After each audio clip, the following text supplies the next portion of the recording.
Hello everyone, welcome to today's video. I'm super excited to share a book haul. And if you're wondering, hey Tanya, didn't you say you're in the middle of a book buying ban? Yes, but this is technically also I wanted to show a way that sometimes can be possible to get books for free. A lot of these were actually things that I have found from my local library that a lot of times our library does like a withdrawal shelf, and sometimes you can find some really good reads on there. And so therefore I kind of acquired some over the past couple months, and I wanted to share them with you guys. So technically I did not spend any extra money on them. There were two that I did buy, but they were with a gift card, so I figured that was justified. So let's get into it. I don't have too many books, but I still wanted to share that with you, the ones that I have. I think I have like 6 or 7 new books or so. A lot of them are middle grade or young adult, I believe, but there are still a mix of a few different things. So let's get into it. And my name is Tanya, if we have not met. This is my little world of BookTube. Welcome. And I hope that you stick around for this video and that you possibly consider subscribing before you leave. I'd really appreciate it. So let's get into today's book haul and talk about the books that I have collected.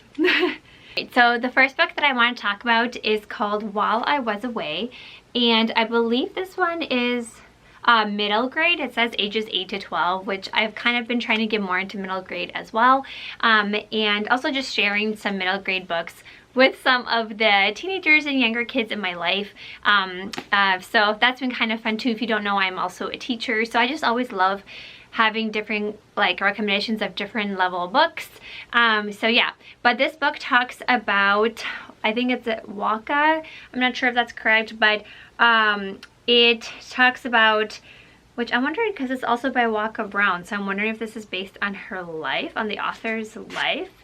But the story talks about this girl Waka, and she is Japanese American, and then her family is starting to realize that they live in America, but she's just not really understanding Japanese, and so that really concerns them. So they decide to send her back to Japan to spend the year and spend time living there with her grandmother, and she's very strict, and so that's just kind of her journey, and she's realizing kind of like this awkward, like in America she was kind of considered really smart and she was ahead in her studies and things like that, and she felt pretty confident, and then going back to Japan, and now she kind of feels almost like she's not smart enough, she's kind of falling behind because of the language struggle.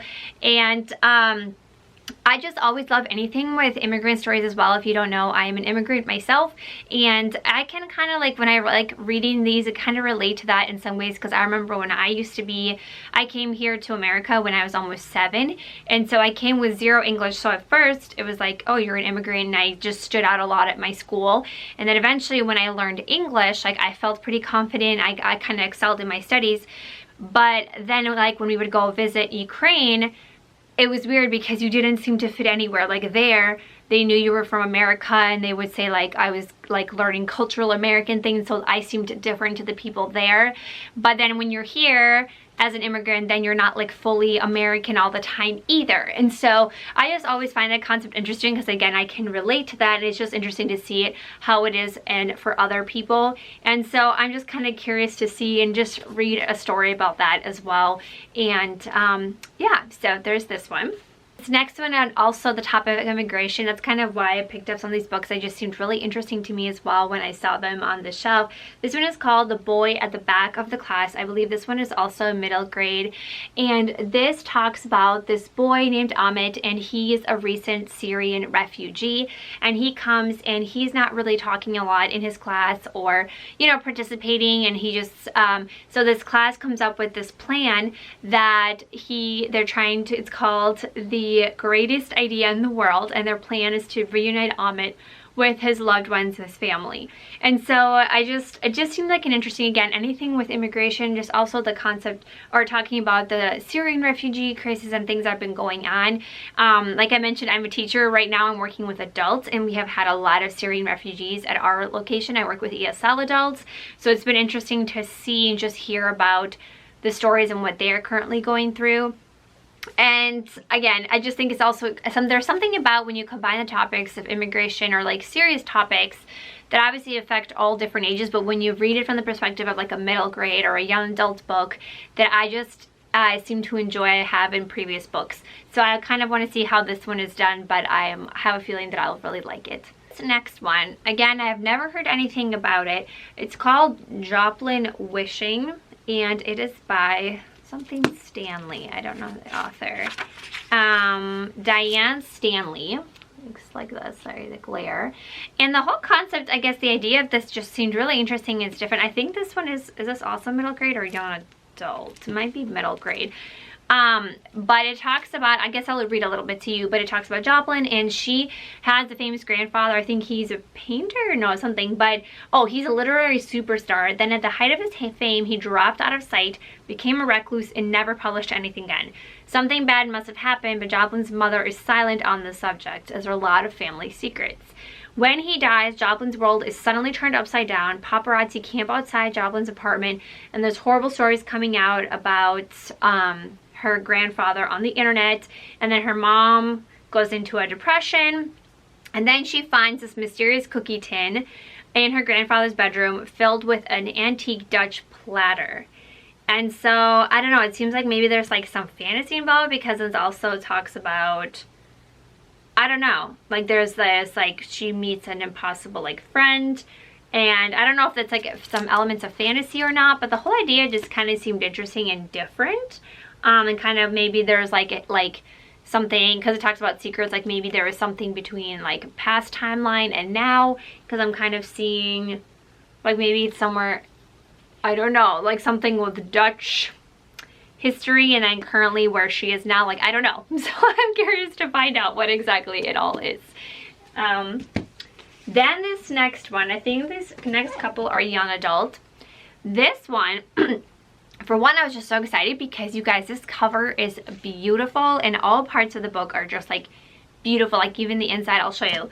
So this one is called Sisters of the Snake, and you can see, I've tried to show it to you guys without like a clear, sorry, it'll focus. So it's beautiful on the front and like around, but what's really cool is even also like the inlay, like look, it's the snake. And then inside, like look how beautiful. It has a whole illustration. I'm guessing it has to do with part of the story. Let me try to open it up for you guys. Like look at that. That's so beautiful. This is like, when I saw this, I was like, this is like one of the most beautiful books. Just like the whole outside of it and the colors and just, I don't know, I just really loved it just by how it looked. It's also written, I believe it's about twin sisters. It's about the story of a princess called Ronnie, I believe, and then Rhea, who is a thief. And I don't know if somehow, you know, they look like, maybe they look identical, I'm guessing, or maybe, I don't know, like if they're long lost twins or not, or they just look similar, but they come up with a deal, I think, of some kind to, I don't know if they're switching spots or something, but it's interesting. It says it's written by twin sisters. They are twins who wrote the book together. So, but I don't know, again, I don't know much about it. I think I saw it maybe a couple times a while ago, but again, it looks interesting. I think it's a young adult fantasy, so I'm just excited to see what it is all about, and anything with like adventure and like, I don't know, there's like royalty, but then there's a thief, and just like the whole idea of it seems interesting to me. I believe it also takes place in India as well. But yeah, so it just looks like a really good adventure, and I'm excited to read it. And next book I came across also, again, at the library, but this one is called The Boneless Mercies. And I decided to read because it looked interesting, but also just, it looked kind of, has like a Viking-esque vibe era to it, and I love anything with like Vikings. One of my favorite books from last year, you guys know, was like the first girl child, and other books kind of like within that Viking time. I just find it really interesting, and this one just seemed really similar to that as well. This one follows, I believe it's called Mercy is her name, I think, but they're a band of female Viking killers, and they're like trained warriors, and so they basically are trained at killing, and they I don't know if they're like hired mercenaries, but that kind of follows that story. And supposedly there's like a beast or something. Maybe I don't know why there's this wolf. There is a beast that is slaughtering people, and so I think they get sent, I'm guessing. Yeah, like they get sent and they have to align with the sea witches, which is like their enemy. So I don't know, it'll be interesting to see, like, again, just all of it, the whole Viking situation kind of, it seems interesting to me, and like woman warriors, so I just wanted to check it out. I believe this one is young adult. Then these last two books, these are the ones I purchased with a gift card. I got these at Half Price Books. These are adult, but there's one of them that I've really been wanting for a while, and then one I just kind of happened to come across, but I picked it up. So the one that I've been wanting for a while is The Lady's Mind by Francine Rivers. I really enjoy Francine Rivers books. I've read a lot by her. So this is, I think, her latest one. I think it takes place, yeah, 1875. There's a whole mining town, I'm guessing, and I'm guessing it's a romance from what I've heard about the book. But I just wanted to get a try. Like I said, I've read a lot of Francine Rivers books. She is a Christian fiction, like Christian romance author, but I just really enjoy how she writes and just her stories, and it does have like historical as well. Like this one, like I said, is I think during the gold rush and things like that, so I do find that interesting. So I'll see, hopefully get to it soon and let you guys know in a wrap up. And then the last one that I read, this one is actually in Russian, but I still just wanted to quick share it. I don't know if they have this in English, maybe editions, I don't know. But this one is called "Похороните меня за плинтусом," or "Bury Me," what would it be? "Bury Me Behind the Baseboards," which, like, right away, I guess the title just caught me because I was like, wait, what? And there was like a picture of like a little boy, so I was like, what? It kind of like scared me, but also intrigued me, obviously.